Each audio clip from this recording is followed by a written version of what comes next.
가톨릭 뉴스는 조선학교 관련 소식을 계속해서 전해드리고 있는데요. 남한에도 조선학교 학생들과 함께하는 시민단체가 있습니다. 몽당연필이라는 단체인데요. 이 몽당연필의 김명준 사무총장을 만나 우리가 조선학교 학생들과 왜 함께해야 하는지 그 이유를 들어봤습니다. 맹현균 기자입니다. 북한으로 떠난 수학여행 마지막 밤, 저녁 식사 자리가 울음바다로 변합니다. 조국을 떠나는 날 애정어린 응원에 또다시 눈물이 밀려 나옵니다.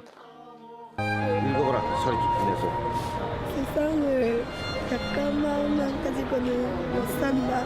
강하게 너 해야 한다. 그다음에 힘차게 나아가라. 응원한다. 특히 일본에서 그래. 알겠어? 예. 내 말뜻을 살아나가면서 계속 생각해. 학생들의 눈물 속에는 많은 의미가 담겨 있습니다. 그동안 이들은 환영받은 적이 없습니다. 우리말을 지키려 하면 할수록 차별은 심해졌습니다. 조국 땅에서는 달랐습니다. 생전 처음 보는 사람이 일본에서 우리말을 지키느라 고생 많았다며 어깨를 두드립니다. 돌아가서도 기죽지 말라고 격려합니다. 일본에서 겪은 참담한 기억을 보상받은 겁니다. 제일 어려울 때 도와준 친구가 제일 좋은 친구잖아요. 근데 그런 것처럼 당연히 이제 북적으로 그 당시에는 뭐 교과서도 주고 모든 교육화를 쓸 수 있는 시스템을 다 줬기 때문에 그건 어쩔 수 없이 북으로 향해 갈 수밖에 없는 마음이 향해 갈 수밖에 없는 그 구조였고 그게 지금까지 이제 내려온 것입니다. 근데 아이들은 일본 땅에서 살고 있기 때문에 자본주의 문화 안에서 살고 있죠. 뭐라고 할까? 일본 사회는 여전히 조선학교 학생들을 차별합니다. 2달, 석 달. 이데올로기 싸움에 아이들의 교육권이 침해돼선 안 된다는 유엔의 권고도 소용없습니다.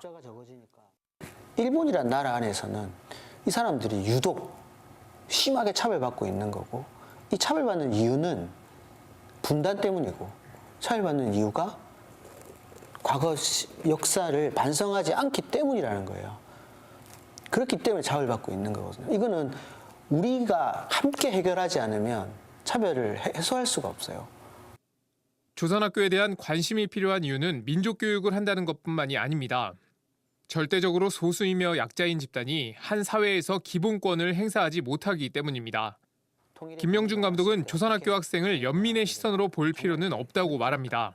한반도에서 파생된 우리 아이들로만 보지 마시고 그냥 한 평범한 학생으로 보시면 얘들이 왜 차별을 받아야 되는가?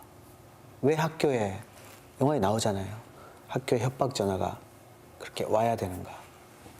근데 그런 거에 대한 고민들을 좀 많이 하시면서 보시면 좋고.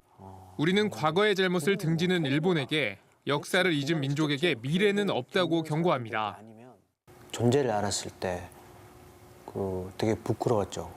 분단이 초래하는 아픔이 있었기 때문에 그것이 뭐 구조적으로든 사회의 편견이든 우리한테 이렇게 전달되지 않았구나. 근데 우리가 전달받지 못하고 그 시간 동안 이분들이 겪은 아픔을 생각하면 되게 미안한 거죠. 우리는 아픈 역사 속에서 여전히 고통받는 우리 민족을 얼마나 알고 있는지 한번 생각해 볼 문제입니다. CPBC 맹현균입니다.